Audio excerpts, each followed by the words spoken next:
Over the summer, two of Hollywood's biggest names confirmed a romance with a very public, hand-holding Vermont getaway. It really was the coupling of the year. Ana de Armas and Tom Cruise. But then just as quickly as the flashbulbs went off, the relationship was, well, it was over. And that, for most celebrities, would be the end of it, you know. A quiet retreat, time to redefine the image. But that is not what Ana de Armas did. Absolutely not. The cameras flashed in LA, and suddenly the rumor mill wasn't talking about the breakup. They were talking about the rebound. A swift, sharp entrance back onto the scene, but with a surprisingly different kind of leading man. Welcome to Starscope Report. Join us as we uncover Hollywood drama, music industry shakeups, and viral influencer scandals. From red carpet surprises to social media controversies, we dive deep into the stories behind the fame. And today we are diving deep into that whirlwind surrounding Ana de Armas. Our mission is to unpack the leaked details on her new romance with Marcelo Valente, and maybe more importantly, understand why her split from the action star was, it seems, destined to fail. Yeah, we have some pretty surprising insights into what happens when dating becomes less of a romance and more of a production. So let's start with the fallout. The headline that really grabbed everyone was something like, "The 9-month whirlwind. Why Ana de Armas was exhausted by Tom Cruise." 9 months. It's funny, that's almost a standard production schedule for a big movie, which feels, I don't know, fitting here. It really does. So the relationship sparked rumors over the summer, and it felt pretty confirmed in July with those Vermont pictures. And for context, she's 37, he's 63. The age gap is there, of course, but it seems like the power dynamic was the real issue. That dynamic is everything. We have to look at the sources claiming Anna was the one who pulled the plug. Okay, so what was the reason? The main reason, according to reports from a column called #ShooterScoop, was all about Cruise's alleged eagerness to control, well, almost everything. Let's talk about #ShooterScoop for a second. For anyone listening, it's a prominent gossip column, often well-connected, but, highly sensationalized. Exactly. So you take the specifics with a grain of salt, but the themes they hit on often echo what people in the industry are already whispering. So what did they claim about this control? Was it about her career, or was it more like day-to-day stuff? It was reportedly very personal, almost managerial. The quote they used was dramatic, but it really paints a picture. It said, "Cruise adored Anna, but he acted like a director, not a boyfriend." Wow, a director, not a boyfriend. That's harsh, but it's also a really compelling way to frame the conflict. What does that even look like in practice? It meant, according to the source, just constant planning and scrutiny. The quote was, "Every dinner, every outfit, every weekend plan." He had notes. It was exhausting. He had notes, like actual notes. That's what they claim. Imagine that level of intensity that goes into, a multi-$100 million movie franchise. Right. Now apply that to like a casual date night. Right. It changes everything. It makes it a performance instead of a partnership. It sounds like you're dating someone whose whole life is driven by this need for perfection and control, which is great for flying fighter jets on screen, maybe not so great for a relationship. Exactly. And the sources suggest the core conflict wasn't about cheating or big fights. It was about pace, about commitment. He was moving too fast. Allegedly pushing for a really serious commitment like future plans way before Anna was ready to give up that much control over her own career, which is just exploding right now. So it really was a clash between her wanting a partner and him wanting a production. And this wasn't just one gossip column. Us Weekly also reported that the split was Anna's call because things were moving fast. She apparently felt a little uncomfortable with how fast it was going. And the key phrase they used. The key phrase, the real insight into her mindset, was that she was chasing freedom. Chasing freedom. That feels like the perfect lens to see everything that happened next. It's like she was ready to ditch the script entirely. It sounds like she was ready to choose the cutting room floor. But she didn't stay there for long. Not at all. And this is where the story takes a really dramatic turn. But wait, before we get to the new co-star, and believe me, the contrast is fascinating. If you're loving these Hollywood twists and need the inside scoop, make sure you hit that subscribe button. Because Anna's next move was just days after the split reports.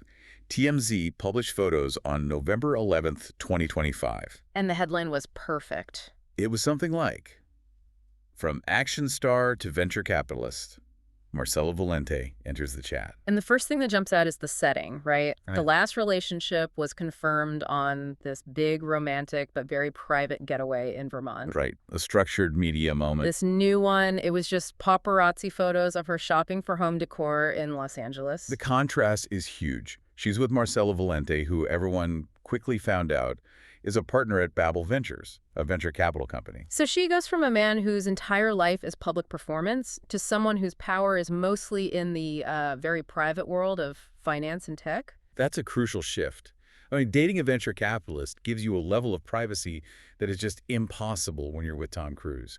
You're trading that high-octane publicity for operational discretion. And the vibe check from the sources was completely different, too. Totally. They talked about their easygoing chemistry. Marcelo was described as, tall, dark, and seriously handsome.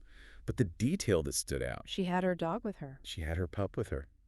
And that little detail says so much. It's just casual, it's comfortable. Compare that scene shopping for home stuff with your dog to the intense hand-holding energy of the Vermont trip. Exactly. Sources said she looked so comfortable and relaxed. It really felt like she was choosing normalcy over being part of this carefully managed global brand. And the speed of it all, it really made people see it as Anna not wasting no time. It was a power play. She didn't hide. She just publicly redefined what relaxed looks like for her. And that redefinition came with this visual echo of another very famous Hollywood ex-wife. Oh, this part is almost unbelievable. It's like something out of a movie. Let's talk about the iconic nod. The headline was basically Anna's Freedom Run, recreating the viral Nicole Kidman meme. So the scene is this. Anna gets photographed going to a gym in Santa Monica. Okay. She's in a sports bra, leggings, a bomber jacket. She looks confident, poised. But that was her posture. What about it? Her arms were kind of raised, hair blowing a bit in the wind. And it was an almost perfect recreation of that famous photo of Nicole Kidman. The one from after she finalized her divorce from Cruise. The very same one. That picture has been a meme for, 2 decades now? It's cultural shorthand for, pure liberation. Right. For victory. So for Anna to be photographed in a pose that mirrors that exact moment, just days after her own split from him, I mean, whether it was intentional or not, it sends a powerful message. It creates this whole meta-narrative. The public sees her taking control of her own story. But here's the thing. This brings up a kind of contradiction, doesn't it? With her desire for privacy. Yes. Earlier this year, she told Ailey Spain she wants to set external boundaries, a barrier that's quite visible. She said, everyone deserves that minimum of respect. It's the classic tension of being a superstar. You want boundaries, but your life is the story.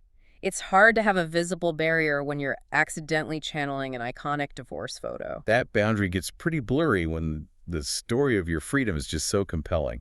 And speaking of professionalism through all the drama, we have to talk about the $200 million elephant in the room. Right. Despite this very public, very dramatic split, she and Cruise are reportedly still cast in the same movie. A movie called Deeper. It's this huge supernatural thriller directed by Doug Liman. Budget over $200 million. And get this, their relationship reportedly started while they were training for underwater sequences for this exact film. Which is now on hold. That is an unbelievable professional challenge. I mean, could you imagine? Sources say they're on good terms and plan to work together. That Anna is just focused on the work, on maintaining a friendship. It just shows you the level of compartmentalization required in Hollywood.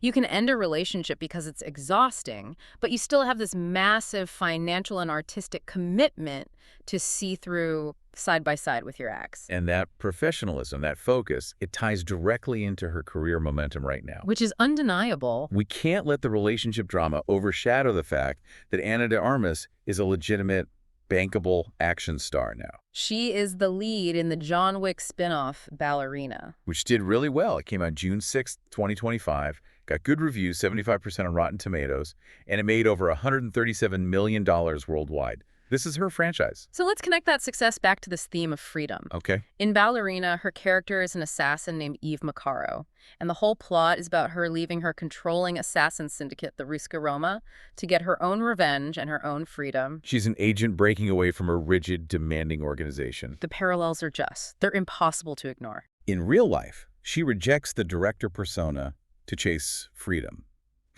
And in her biggest movie yet, she plays an assassin who breaks free from a controlling organization to seize her own story. So is this life imitating art, or is it art imitating life? The line seems incredibly thin. It's definitely something to think about as you watch her next move. And that raises a final question for you to think about.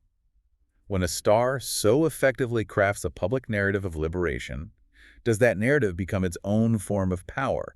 Maybe one that's just as valuable as box office numbers. That is a fascinating thought to end on. If you want more stories like this, make sure you subscribe so you don't miss what's coming next in the world of Hollywood. You've been listening to Starscope Report, where we uncover the stories shaping Hollywood, music, and pop culture. Thanks for tuning in. And don't forget to subscribe for more stories that keep the stars shining.